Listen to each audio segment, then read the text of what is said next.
Ju jeni drejt përfundimit të një studimi kombëtar mbi bullizmin tek fëmijët nga moshat 10 deri në 18 vjeç. Cilat janë gjetjet më shqetësuese në këtë aspekt? Po herë të së vërtetës, ndërmarrja ashtu siç tha Joy, e një studimi kombëtar për rastin e matjes të dhunës, bullizmit kibernetik në fëmijët nga 10 deri në 18 vjeç, mbase do të jetë një nga angazhimet më të bukura që ne do t'i shërbejmë kohës, momentit, por edhe gjithë sektorit të arsimit, duke filluar nga kopshtet deri në universitet. Pse? Sepse gjetjet e tij janë gjetje që do të na detyrojnë të gjithë ne të ndryshojmë këndvështrime, koncepte, mënyra me cilën ne kemi konceptuar politikën arsimore deri më sot, pikërisht për një brez të ri i cili duhet të jetë sa më larg elementeve të dhunës, të bullizmit dhe të formave të bullizmit kibernetik. Unë jam në një skuadër femërore shumë të gjetur, shumë të mirë, e kompozuar mrekullisht edhe në alternim moshat, jam me një nga specialistet më të mira të politikave arsimore, dikur bashkëpunëtore imja si dhe Joy, Irida Nasufi, sot jemi kolege pranë Fakultetit Shkencave Sociale, dhe ndërkohë një nga profesoreshat e nderuara, që është Valisina, që është nga statisticienët më të mira që kemi ne në Shqipëri. Do me thënë, Universiteti i Tiranës ka një skuadër femërore, por që fatmirësisht si rezultat i kësaj që kemi thënë në studio të tilla, na ka bashkuar 3 vajza vullnetare, të vetë ofruara. Dhe kjo Joy është mrekullia e kësaj që po ndodh me ne. Dhe sa mirë është që t'i nxisim të rinj drejt vullnetarizmit. Dhe ky lloj vullnetarizmi bilesi ka kaluar dhe kufite. Ashtu, a? E para është Albana Asmeta, është një vajzë e re, futur në një karrierë akademike, por me një përvojë shumë të mirë nga shoqëria civile. Ajo është vetë bashkuar për arsye të shumë studimeve të bëra dhe të shumë marrëdhënieve me të huajt, e bashkëngjitur me një skuadër për të bashkëplotësuar vlera. E dyta e njeh shumë mirë. Dua ta cek pak të gjën. A ka shumë të rinj tani që të punojnë vullnetarisht, ju duket sikur çfarë po bëjnë. Se në kohën time unë jam angazhuar mbi 10 vjet vullnetarisht. Ke shumë të drejtë.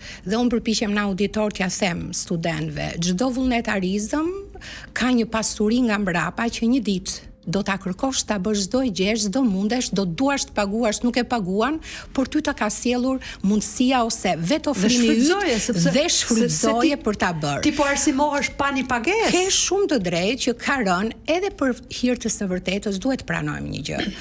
Studenti sot ndërsa studion, por un jam për futje në një lëndë ose e disa vlerësimeve me kredite të vullnetarizmit që në shkollë të mesme, un kam vite që e them këtë, sepse është një vullnetarizëm që të çon më bukur drejt karrierës tënde. Është një lloj testi i këshillimit karrierës për ty që të vlen shumë më tepër se të gjitha ato që nganjëherë bëhen zyrtarisht dhe të mërzitshme Joy. Përmpos se krijimi i networkut për bashkëpunëtor dhe njerëz që njohin vlerat e tyre janë dyert të hapurta për mundësi për ty. Po në fakt sepse radioja ka një ritëm shumë të shpejtë. Në shkallë kombëtare, sa përqind e fëmijëve tani janë bullizuar me përqindje pak a shumë, me qenë se ti po neve jemi i e futur totalisht rrugës së studimit. Ne jemi po në ato parametra që kanë dhe studimet botërore. 1 në 3 në vende të ndryshme kemi pak dhe më tepër të anashkaluar. Më tepër në zonat rurale urbane? Po në të dyja pamjet i kemi në të gjitha qytetet pavarësisht shkallëve të zhvillimit të tyre, sidomos në raport me sjelljen ndaj bullizmit kibernetik. Rrjetet sociale, ajo çka ndodh në rrjetet sociale e mbartur në jetën shkollore apo në mjediset komunitare përreth shkollës që ka prodhuar ngjarje aq të vështira, por nga ana tjetër ne jemi ende një masë e madhe edukatorëve të papërgatitur në kualifikimet tona për trajtimin, evidentimin, identifikimin dhe ndërkohë rehabilitimin e gjithë pasojave që nxjerr kjo valë e bullizmit dhe bullizmit kibernetik. Atëherë ti e di që unë kam një akademi private e cila kryesisht merret edhe me adoleshentë dhe të rinj.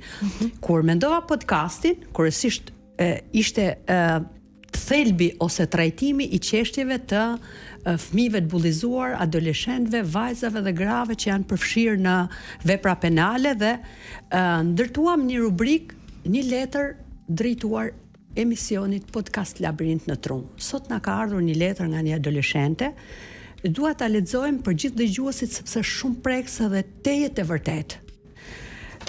Jam vetëm 13 vjeç, por kam vite bullizuar. Çdo ditë shkoj në shkollë me ndjen që nuk di se si ta shpjegoj. Nuk është thjesht frikë. Është sikur mbaj një gur brenda vetes time. Në klasë disa më qeshin. Donjëherë për mënyrën si flas, ndonjëherë si vishem, sepse rrobat e mia nuk janë shtrejta, janë fare të thjeshta dhe fare të lira. Thjesht sepse munden ata e bëjnë në mënyrë sistematike. Edhe unë mundohem bashkë me ta shpesh të qesh, sepse nuk e mund ndryshe dhimbjen që më shkaktohet brenda shpirtit.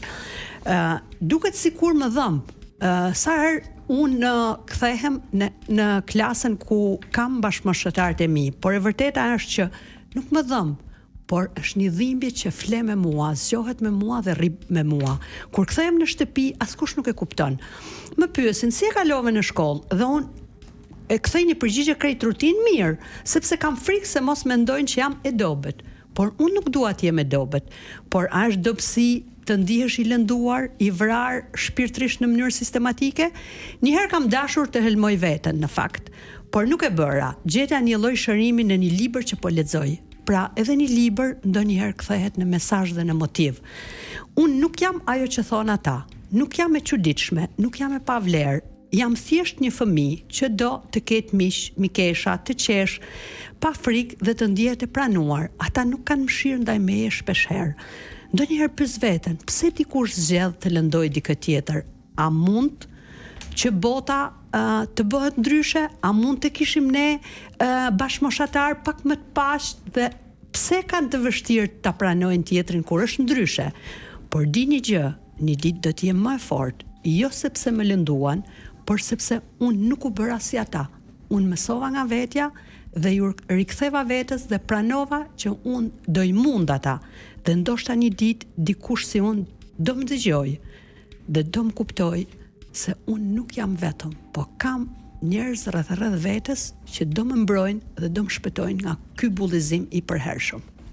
Kjo ishte letra vajzës anonime Majlinda dhe tani dua ta trajtojmë se kur e kam lexuar realisht kam qarë 2-3 herë, po s'dua ta kthej në lot emisionin dhe më ka prekur thellë sepse unë kam parë numër të jashtëzakonshëm fëmijësh në Shqipëri të bullizuar paktën prej 5 viteve të fundit. Gjoj, të falenderoj që ti je një motiv më tepër për t'ju kthyer asaj që kishim në fokus. Në fakt, kur ne u mbështetëm si një skuadër studimore nga Agjencia Kombëtare e Kërkimit Shkencor dhe Inovacionit, AKSHI, dhe nga Ministria e Arsimit, barierat nuk kanë qenë të vogla.